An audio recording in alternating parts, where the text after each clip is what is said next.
from the 10 News Communications Center, this is 10 News at 6. SDG&E is preparing to file a counter lawsuit against several homeowners affected by the 2007 October wildfires. Good evening, I'm Hal Clement.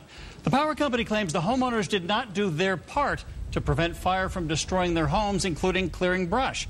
10 News reporter Steve Fiorina joins us live with that story, new at 6. Steve? Well, Hal, this is going to be a trial with lots of pictures and documents and expert testimony as homeowners and SDG&E attorneys lock horns. Hey, that power pole's on fire. This line's going to come down right on top. Wild Santa Ana winds were blowing that week in October 2007. 90-mile-per-hour gusts at times, knocking down power lines and sparking fires that killed 2 people, burned more than 1,300 homes and businesses. SDG&E was blamed in state agency reports and lawsuits brought by fire victims. Now the utility has sent notice of a countersuit, saying 14 homeowners should share the financial burden for failing to maintain a fire break around their property. And that contributed to the Witch, Wahito, and Rice fires.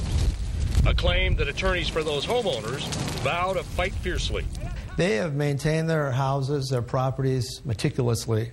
I just think it's outrageous for SDG&E to sue the fire victims based on a fire that they caused by failure to maintain and operate their power lines properly. The attorneys talk of the great losses suffered during the wildfires. Kathy and Kenyon Clark.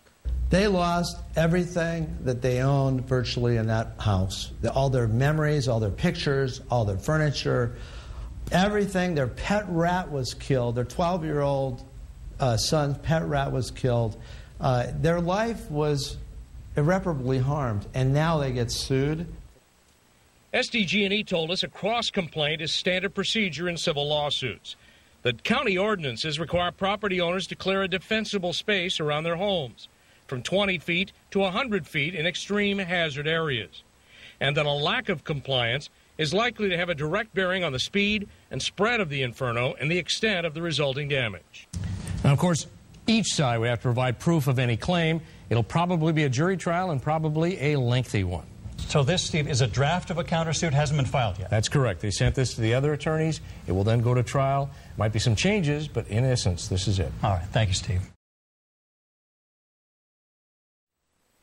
Now, NBC 739 News at 6. SDG&E says homeowners are to blame for 2 of the October 2007 wildfires. That's according to a counter lawsuit SDG&E attorneys say that they will soon file.